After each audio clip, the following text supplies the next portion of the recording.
বন্ধুত্বের আসল রূপ, সম্পর্কের গভীরতা বোঝার সময় এসেছে। আমরা অনেক সময় খুব সহজেই কাউকে বন্ধু ভেবে নিই, কিন্তু বন্ধু মানে কি শুধু একসঙ্গে সময় কাটানো, আড্ডা দেওয়া বা সোশ্যাল মিডিয়ায় কিছু হাসি ঠাট্টার মুহূর্ত ভাগ করে না? বন্ধুত্বের ওজন অনেক বেশি।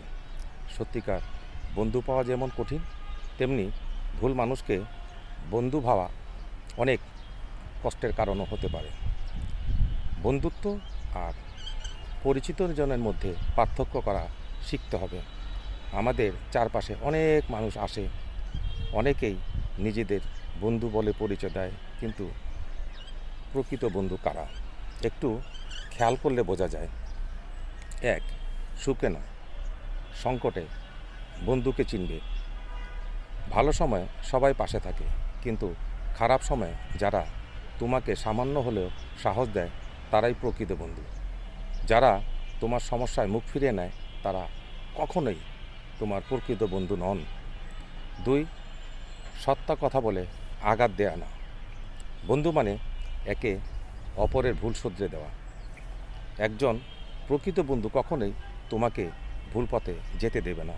সে সমালোচনা করবেই, তবে সেটা তোমাকে ছোট করার জন্য নয়, বরং আরও ভালো করার জন্য। তিন, স্বার্থসন্ধানীরা দূরে সরে যায়। কিছু মানুষ শুধু প্রয়োজনে কাছে আসে। তুমি যদি কোনো ছোট সাহায্য করতে অপারগ হও, দেখবে এরা কিভাবে তোমাকে এড়িয়ে চলে।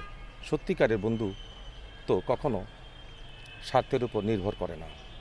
চার, বিশ্বাসে মর্যাদা দেয়। তোমার ব্যক্তিগত কথা যদি অন্যের কাছে পৌঁছে যায়, তবে বুঝতে হবে সে বন্ধু নয়, শুধু একজন অনুসন্ধানী। প্রকৃত বন্ধু কখনোই বিশ্বাস ভঙ্গ করে না।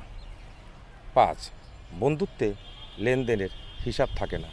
বন্ধুত্ব কখনো ব্যবসা নয়, সেখানে প্রতিটি উপকারের হিসাব রাখতে হবে। সত্যিকারের বন্ধুরা কখনোই সম্পর্ককে দেনাপানায় হিসাবে মাপবে না। ছয়, তোমার কষ্ট বোঝে। তুমি যদি কোনো কারণে চুপচাপ হয়ে যাও, প্রকৃত বন্ধু সেটা অনুভব করবে। সে হয়তো কিছু না বলেই তোমার পাশে থাকবে, কিন্তু তোমাকে ভুলে যাবে না। বন্ধুত্বের আসল মূল্য। জীবনে সবাই বন্ধু হওয়ার যোগ্য নয়। যারা সত্যিকারের অর্থে তোমাকে বোঝে, ভালো চায়, তোমার জীবনে ইতিবাচক প্রভাব ফেলে, তারাই তোমার প্রকৃত বন্ধু।